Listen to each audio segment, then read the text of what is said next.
Tere, hõbekunn siin ja täna räägin teile sellist asjast nagu junk silver.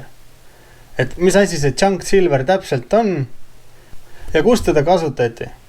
Ja kiirelt vahele, kui sulle meeldivad videod näiteks kullast, hõbedast, kollektsioneerimisest, siis hakka minu kanalit jälgima ja oled ka tulevikus uute videotega kursis.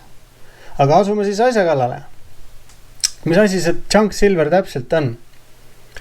Junk silveri termin on siis tulnud Ameerikast.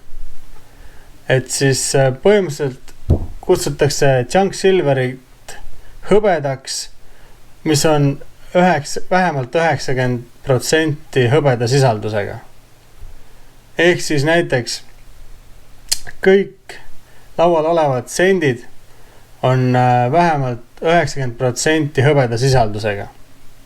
Ja junk silveriks siis nimetataksegi seda sellepärast, et arvatavasti sellepärast, et ta ei ole siis täiesti puhtast hõbedast. Et hõbeda sisaldus on siis näiteks sellel sendil siin ainult 90%, mitte ei ole puhas hõbe 999%. Et 90% hõbedat ja siis ülejäänud on siis mingi muu metall. Junk silveriks on siis kõik sendid ja mündid aasta arvult allapoole kuni 1964. Et 1964 allapoole on, kutsutakse siis hõbe münte sente junk silveriks. Et loomulikult tegelikult ei ole see mingi saast ega junk on ja, et tegelikult see on väga kvaliteetse protsendiga hõbe. Aga kuskilt on see termin nendele ameeriklaste tulnud, et nad kutsuvad vanasi käibel olevaid sente münte junk silveriks. Ameerikas on väga populaarne neid koguda, sest neid saab hulgi osta väga hea hinnaga. Ja kuna need sisaldavad nii suurt protsenti hõbedat, siis on see pikas perspektiivis väga hea nagu, kuidas öelda, investeerimise võimalus. Kui võtta näiteks taimid, Ameerika taimid ehk siis kõige väiksemad sendid, mis kunagi on seal käibel olnud, et on siis üks taim, one time kutsutakse, et need samad kõik, mis laua peal on one time'id, et neid on hästi palju erinevaid, et minul on siin hetkel ainult 2 sorti, aga neid sorte on veel mitmeid erinevaid, et kõik olenevalt siis aasta arvult, et kes on olnud näiteks mingi president või midagi, siis on teda siia peale nagu pandud. Et neid on palju erinevaid. Aga jah, et kuni 1964 aastani olid siis taimid, $50 ja igasugused sellised asjad, et olid siis 90% hõbeda sisaldusega. Ja neid kutsutakse junk silveriks siis. Kui siit võtta näiteks suvaline one time, vaatame 1953 aasta, ehk siis vähem kui 1964, selles on siis 90% hõbedat. Võtame järgmise. 1957, järelikult 90% hõbe. Võtame siit ühe naiste rahva ka vahele.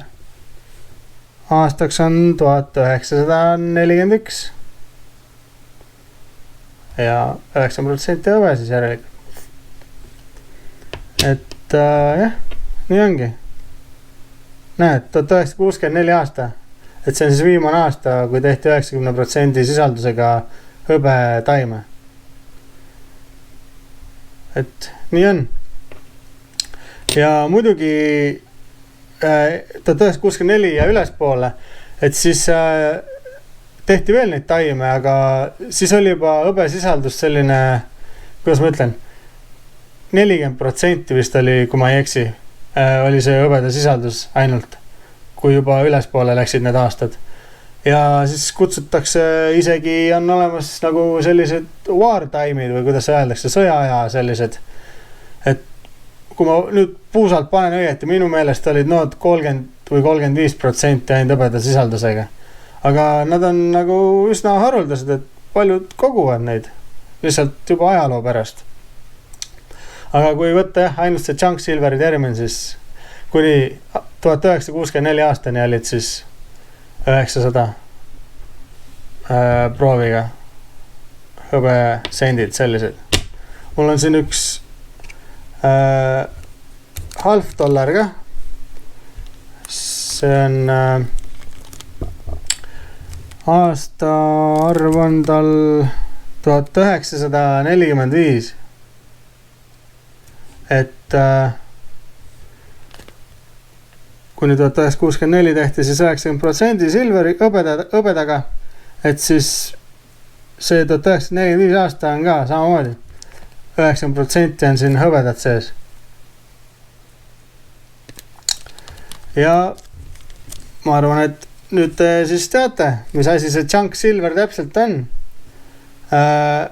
Isiklikult näiteks mina koguksin hea meelega neid, aga kuna Ameerika on üsna kaugeles ja Eestisse väga neid nii ei satu, siis tihtipeale eestlased müüvad neid väga-väga kirve hinnaga.